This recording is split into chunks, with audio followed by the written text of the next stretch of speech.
Okay, today we look at the hair-raising origins of the ancient Egyptians, or we could call this unlocking the locks of the origins of the ancient Egyptians. Ginger, with a picture shown here, a pre-dynastic Egyptian. The naturally preserved body of an adult man was found in a cemetery at Gibelline, Egypt, and dated to the late pre-dynastic period, around 3400 BC or earlier. Ginger died more than 5,000 years ago, yet his golden hair, which gave him his nickname, and even his toe and fingernails were perfectly preserved. Before mummification was developed to preserve human remains, bodies were placed in shallow graves in direct contact with the sand of the desert. The bodies from these early burials frequently did not decay, because the hot, dry sand absorbed the water that constitutes 75% of human body weight. Without moisture, bacteria cannot breed and cause decay, and the body is preserved naturally. There are many of these burials from the early Egyptian periods where the body is still in excellent condition, though some did not fare so well.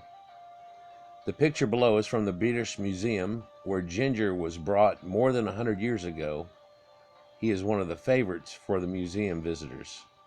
You can see him here laid out in a burial that mimics exactly how he was found and how they used to be buried. They would have all of the wares and things and certain foods and stuff still put with them for the afterlife. Now, although his body is heavily stained from more than 5,000 years of lying in the sand, we can still see he had yellowish white skin. He now lies in an artificial sand grave with party and artifacts placed there by the museum creators to simulate his surroundings when he was found. They are typical of familiar household items placed with the dead of that area, similar to the way he would have placed tokens of memory with our dead.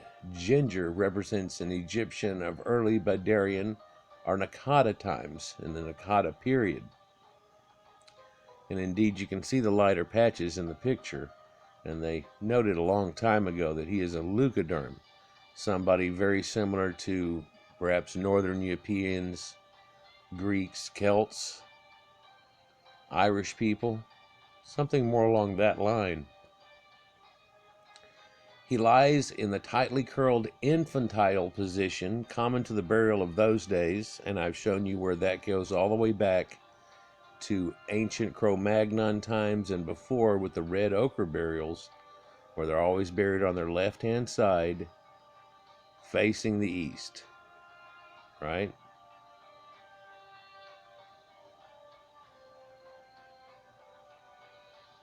Now, this may have been an attempt to imitate the grave as a womb, he as being a newborn about to actually enter heaven. And I think that symbology is correct, as I've shown you before on some of our burials that we see from Cro-Magnon times leading all the way back to over 100,000 years. This symbolic red ochre, which they use in their art, Greeks used in their art, Minoans, all the people of this area, Etruscans, they all used this same symbolic red ochre paint for themselves, whenever you can clearly tell that they were a paler people than that, and surely not red. Even in Indian, which is known as the red people, weren't that red. But although this photograph does not serve well to illustrate the reason for naming this man Ginger, he received that nickname when he was first put on display in the British Museum because of his golden curly locks. They are somewhat visible still, as we can see, similar to the curly locks are often on Greek and Roman sculptures. They note this outside of the tomb whenever you go to look at it. The above photograph on the right is that of a statue of the Roman Emperor Augustus, and he has this curly hair. And indeed, this old statuary used to be painted, right?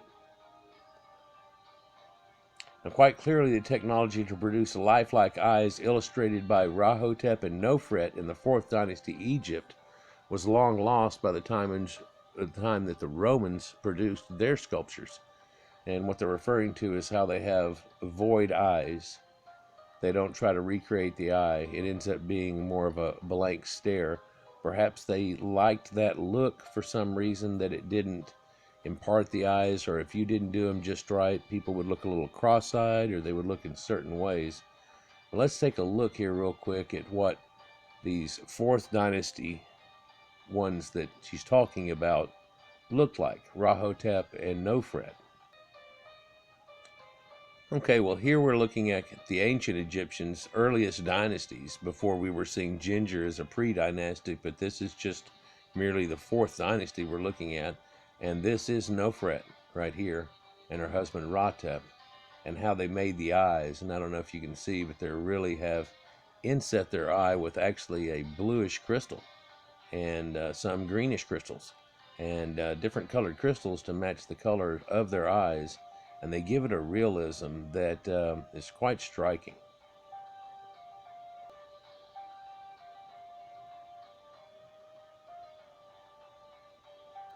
And this is what I'm referring to. If you'll look at the eyes, they were a clearish blue crystal caught on the edge of an opaque area of blue and clear blue, and then using the clear spot, sanding to just the finest area of the back area of blue. You had to match these, and then they make the indention into the back and a darkened spot that's clear, and back into the eye itself. And then whenever they cemented or used their tar paste they used to seal them back against the eye, it makes it look very much like a realistic eye.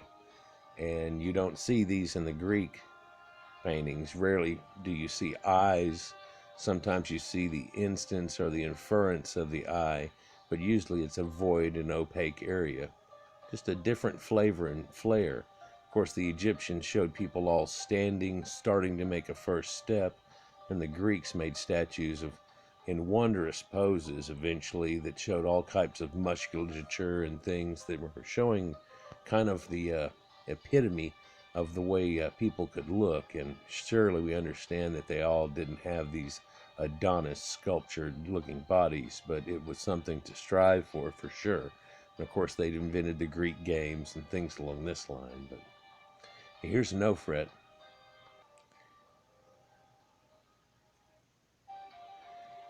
Yeah, Rahotep here is shown with a mustache, something that looked very 1970s mustache, really. But also, if you'll look, his eyes are like a steely blue-gray color. Very intriguing, too. And they also have that distinct stare. They're not made cross-eyed in any way. They have a realism look to them that is quite striking. And look into the eyes of an ancient Egyptian. Subject to the high humidity environment of London, Ginger's skin began to peel from his skull, and you can kind of see it here. This can be seen in the golden color blank area above his left eye, as I just showed you. Curators have attempted to replace the peeling skin by gluing it back to the skull, but with mixed success. Now they leave it near it. Joanne Fletcher has become a leading expert on Egyptian mummy remains and the evidence they can reveal about life in those ancient times through the study of their hair. She has a bachelor's degree in ancient history and Egyptology from University College in London and an Egyptology PhD from Manchester University. She has studied human remains in museum collections around the world and on site in Egypt, including the Valley of the Kings, Yemen, and South American mummies. She is Egyptologist at Hargate Museum in North Yorkshire and field director of York University's Mummy Research Project, and has published extensively in the field of Egyptology. In an interview for the Discovery Channel recently, or a few years back now, she said, very interestingly, that as the ancient nits on their tiny tooth combs will attest, real Egyptians were plagued by infestations of scalp-biting bugs. And indeed, if you look, they have these combs. Some of them are very much like the comb that your granddad used to have, where one part of it is big-toothed and the other part is extremely small. And that's what actually this is for, is to make sure you don't have any of these nits. It's to go through fine hair and try to pull them out. Now, real Egyptians cropped their curls and even shaved their heads for the sake of hygiene, specifically to remove the habitat of lice. And of course, lice is brought from a cattle, and it's one of the plagues that Egypt received whenever they received the cattle and the advanced farming techniques that come from much more of a Eurasian origin. Quite clearly, they also loved elaborate hairstyles and went to great lengths to adorn themselves with wigs, false braids, and hair extensions to give them back their ancient hair, much like a woman would do. Quite often, the more elaborate and ornate styles were worn by men, though.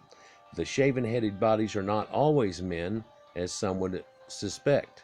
Ancient Egyptians didn't use hair length to distinguish gender, and indeed, from a problem like this, you would see how that maybe would kind of fade into the distance whenever it was. Nor was the practice of creating fancy hairdos restricted to the elites. In excavations of manual laborers, we found elaborate styles that couldn't be created by the wearer alone. Amazingly elaborate hairstyles, braids, cropped, split braids, all kinds of neat things. Fine braid work, a lot of things that look kind of like Bo Derek from 10. Anyhow, Joanne has published widely about her hair research. Naked News, published by the Milwaukee Public Museum, presented 2 short papers by her. The first was the News, Volume 9 in 1997, Hair, The Unraveling of the Secrets of the Locks. The second was the News, Volume 10 in 1998, The Secrets of the Locks Unraveled. In those papers, she gave out the following information. Hair is invaluable in the study of general day-to-day living conditions, as well as supplying information on diet and disease. A cursory examination of its surface structure can provide a certain amount of information on general health, while more detailed analysis of the elemental hair concentrations can help establish dietary intake, revealing traces of any nutritional deficiencies and or diseases. To begin with, the most obvious factor, hair can be looked at simply in terms of its style, which may indicate the way it had been dressed during the funerary process, or alternatively, how an individual had chosen to wear it in life. However, it's most important to bear in mind that both men and women in ancient Egypt adopted a wide range of hairstyles, ranging from a shaven head to long flowing locks. Many an archaeologist has failed to realize that gender cannot be determined on hair length alone. This failure has resulted in some rather curious conclusions, comparable to the way in which an individual is automatically assumed to have held religious office simply on the grounds of having a shaven head. There was a lot of documented ones that have been documented to be this, that, and the other, or a male priest, and then they have, of course, now deciphered all the hieroglyphics, try to figure out who it is, and it's a female, but she's shaved-headed. And sometimes they're not priests. Quite often it's just scattered through. But in excavations at Hierakonpolis during the 1999 season, which still goes on today, many samples of hair was retrieved for laboratory study. Joanne continues that the vast majority of hair samples discovered at the site were cynotrichous, which is Caucasian hair, in a type as opposed to heliotrichous, which would be Negroid hair, kind of the Bantu knots, a figure which is standard through dynastic times.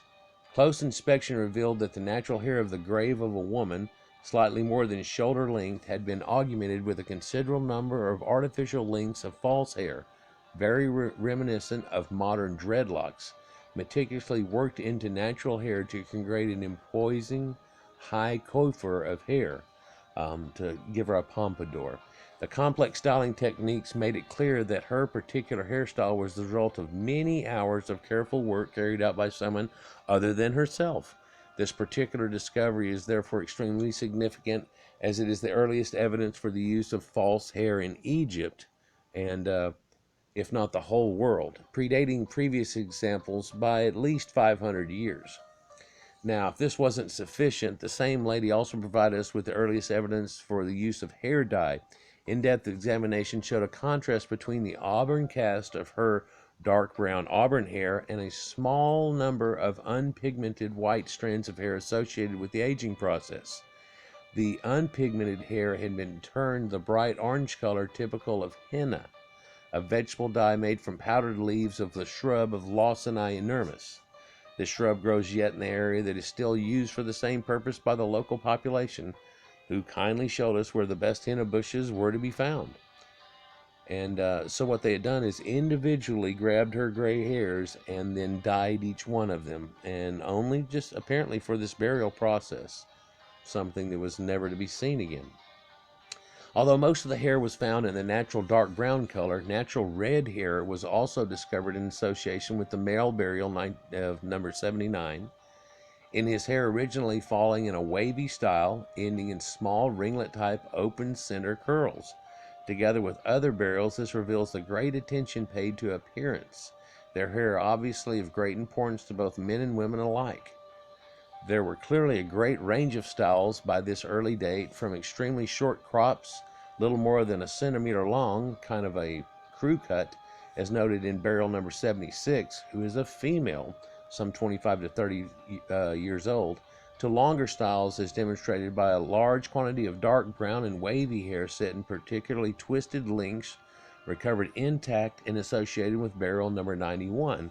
Although the hair itself was discovered completely detached from the skull, it was possibly determined that it would originally have been set at shoulder length on her head, or his head. The best preserved hair, however, was found in the well-padded burial number 85, nicknamed Patty for the padding, a female of 20 to 25 years of age. Careful removal of the upper layers of matting and linen pads allowed the hair to be preserved intact on the head, particularly the delicate free-hanging hair ends around the shoulder area that gave the most accurate idea of the original hair length.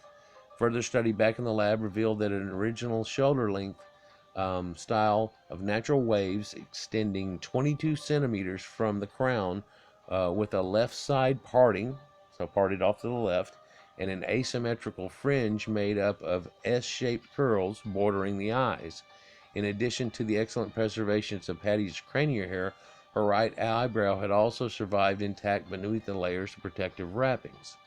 And all the Egyptians seem to have this thick eyebrow, this very, Greek looking, if you will, or European thick eyebrows.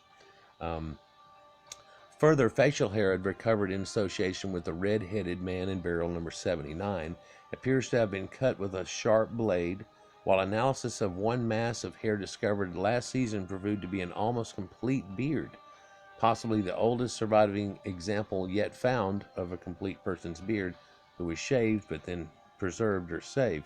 Body hair was also found during both seasons, including an underarm set of hairs and pubic hairs. Hierakonpolis was the first identifiable Egyptian capital of a developing dynastic regime. The date of these burials was around 3600 BC, according to the Nekhen website. And if you look up hierakonpolis.org, you can see that. But they date from there and farther back. It didn't all happen then. This isn't all everybody dying one time. So it reaches back there. That's its earliest date.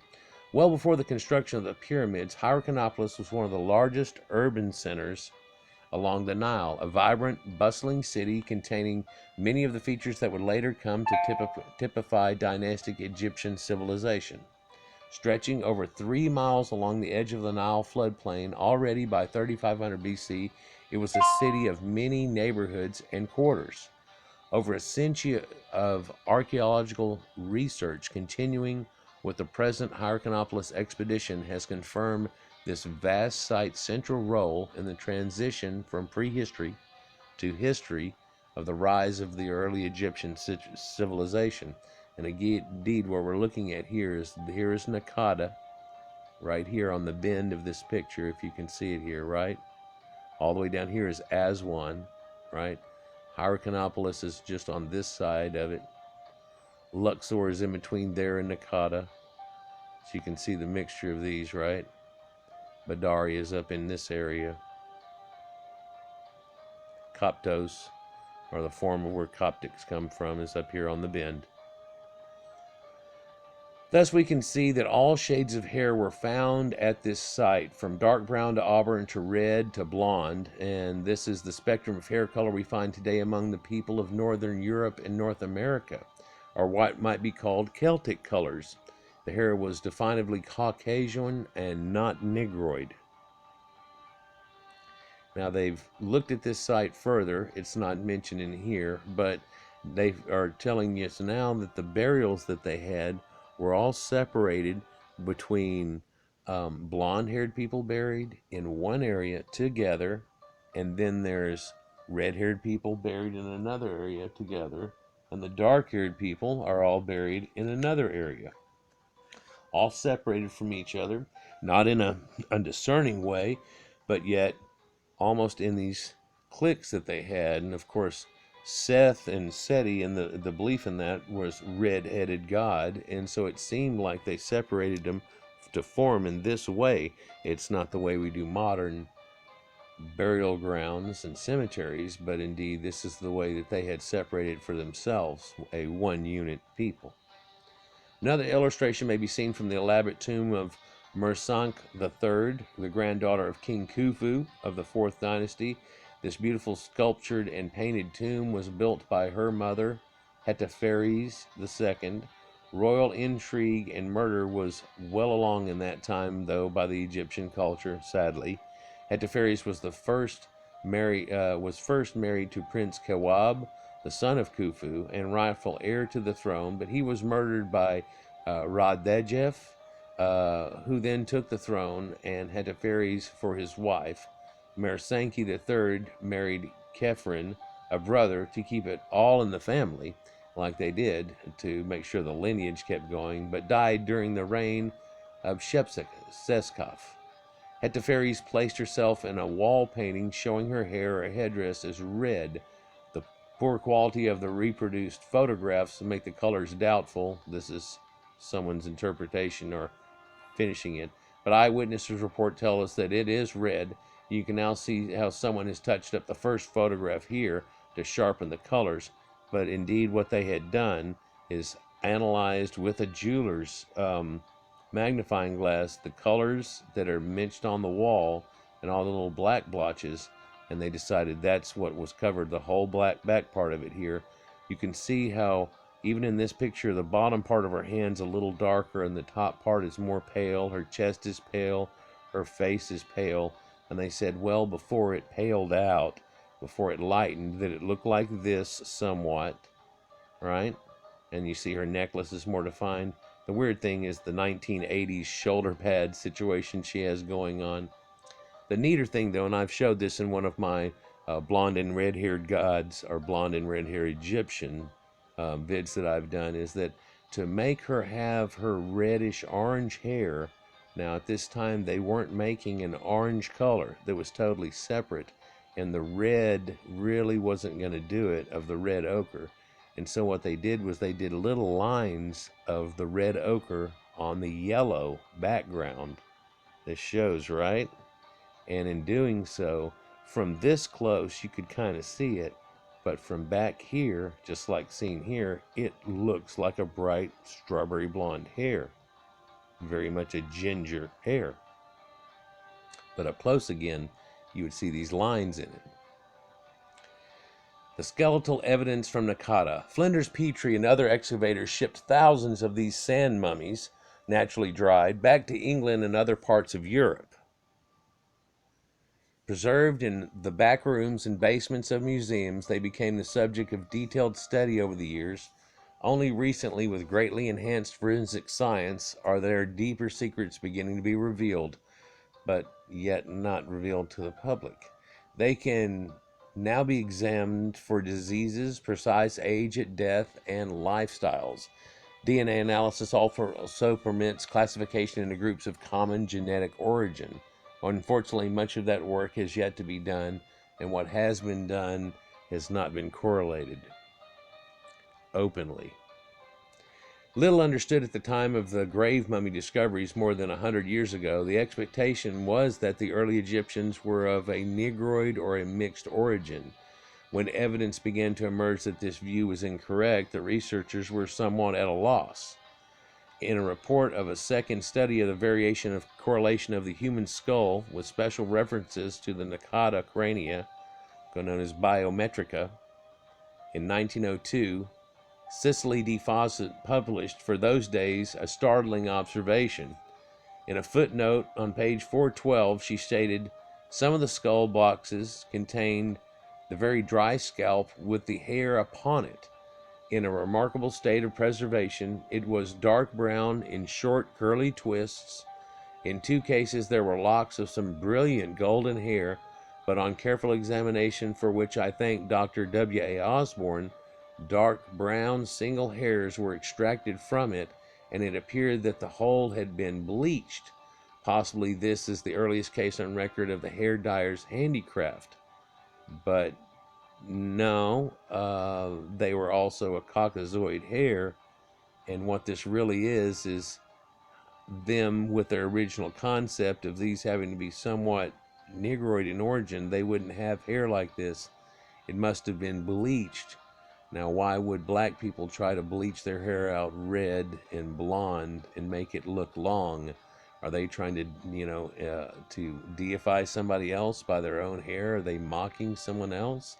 Well, no, they weren't black. That's the problem. So the difficulty is that this brilliant blonde hair with curly locks was the same and still displayed by Ginger in the British Museum, and is found in the excavations at Hierakonpolis. The observation by Osborne 100 years ago was an attempt to bring an understanding to such phenomenal golden hair.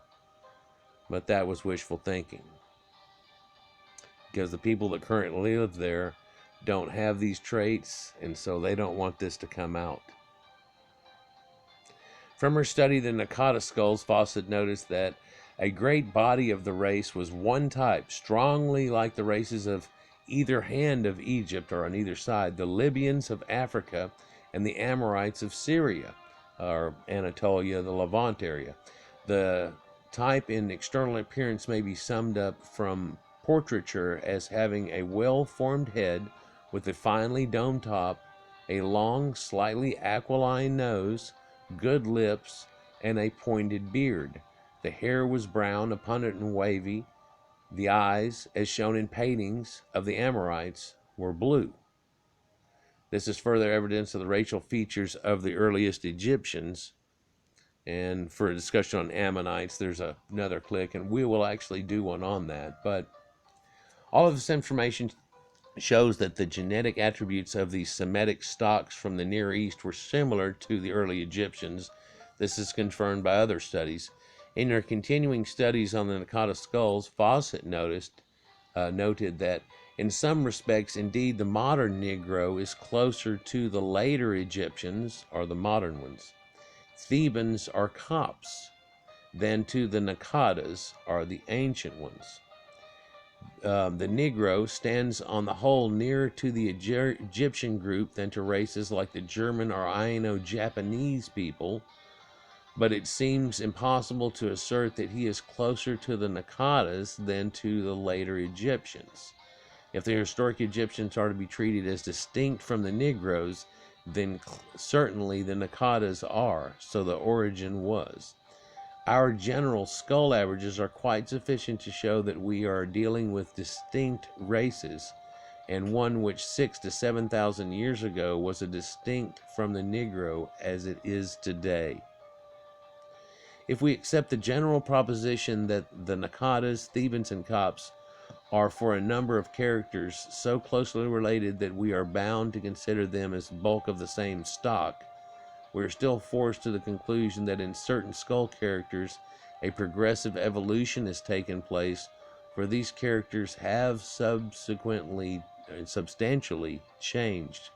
In other words, they don't show Negroid input until much later, and they're showing that there's change. Now, she goes on to comment that there's no trace of Neanderthaloid skulls in the collection. This is more or less confirmed by the probable Nakata stature, which is well above that of continental Neolithic or Paleolithic man, above the French and South German commonality of today, just above the English criminal classes, and only 2 to 3 centimeters below the upper class of the English. Its nearest equivalent is the modern Nubian. There is nothing whatever which would lead us to believe that we are dealing with a markedly primitive type.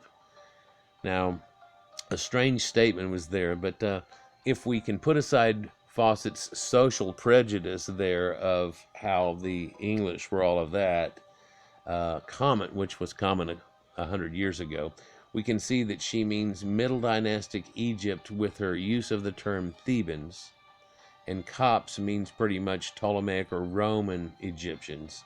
Thus she is distinguishing the fact that Negro blood had entered the Egyptian stocks in later times, but did not appear among the early Nakata people. She also emphasizes that skull genetic differences were measurable among English social classes, and that the Nakata people could be compared with the highest classes of modern Europe. Distinguishing genetic features was present in the Egyptians of 3500 BC. Now, whenever we do a genetic test on King Tut here recently, which is well known, they're saying that, yeah, it has this exact same genetic footprint, the same that would be of ancient Europeans. And with this hair classification we're seeing here, we can kind of see where the origin of them and where they all went, and people that are extremely similar and closer to it. We can see from the above pictures that ginger fits within these classifications, right? There's right here are going to be a few different burials that they have different mentions of. They have thick, wavy hair. They have plaits divided in masses. Long hair, which had turned gray at the temples. Her hair was brown with no traces of gray, wavy as seen in other mummies, and so on, right? And included in the objects discovered in the tomb was a fine papyrus illustrating the Book of the Dead. Mahapuri is shown as offering to the gods, while he is shown with the normal profile of men of the period.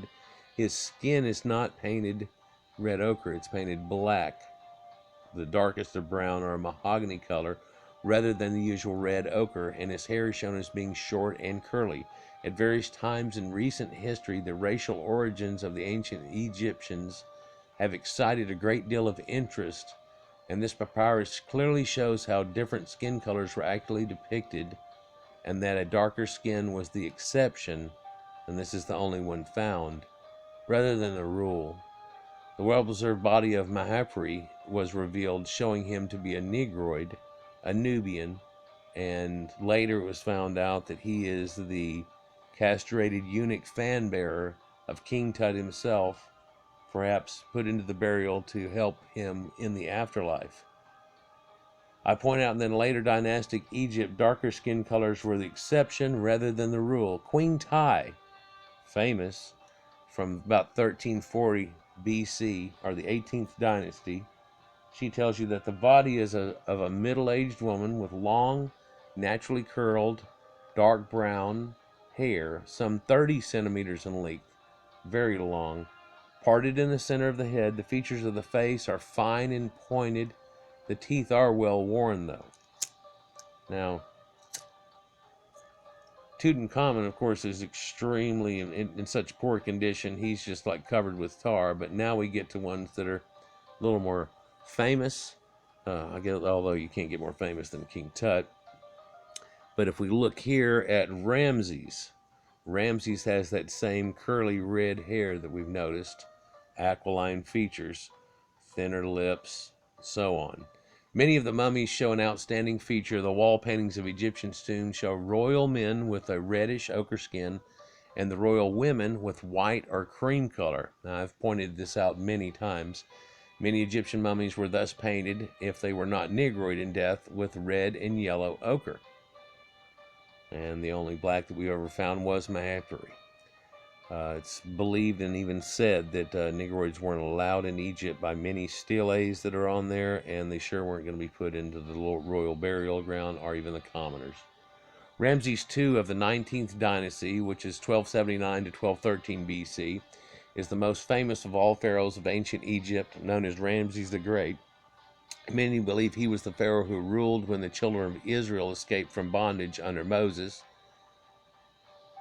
In 1975, the Egyptian government asked French scientists to attempt preservation of the mummy of Ramses. It was shipped to Paris, where the work was done. This event offered an opportunity for forensic examination to determine his age, body condition, health, diet, and so on.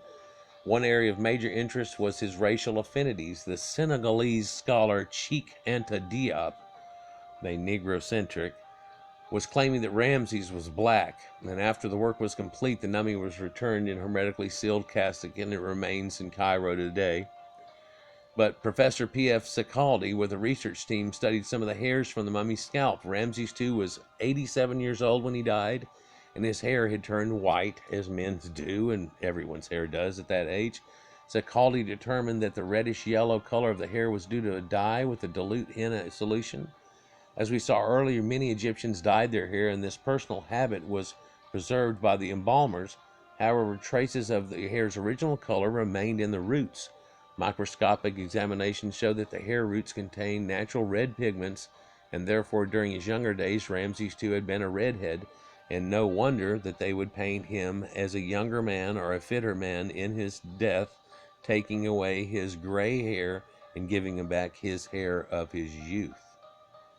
Analysis concluded that these red pigments did not result from the hair somehow fading or otherwise being altered after death, but did represent Ramses' natural hair color.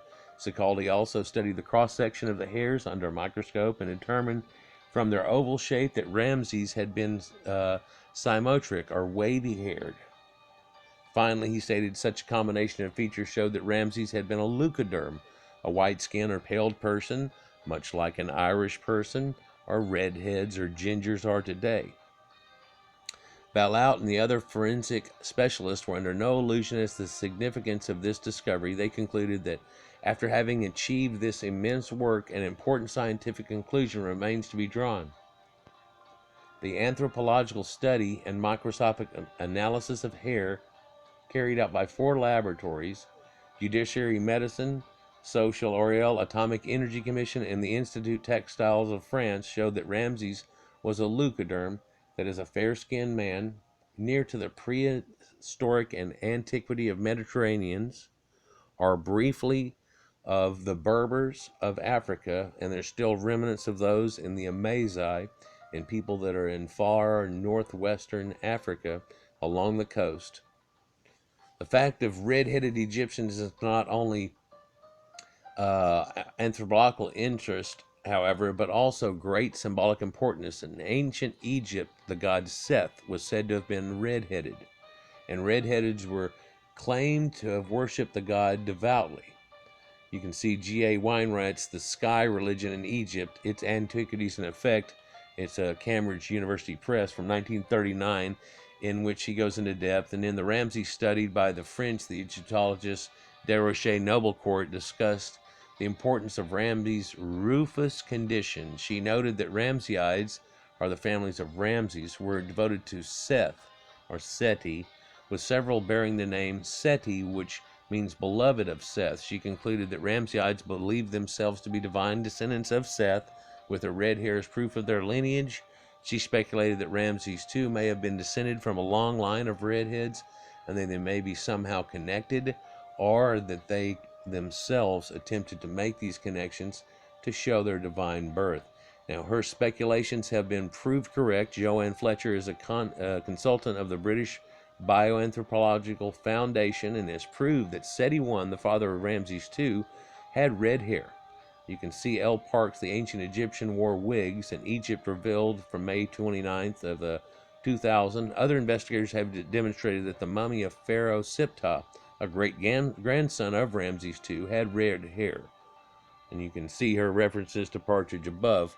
All these features are characteristic of the Celtic people we know from history and today.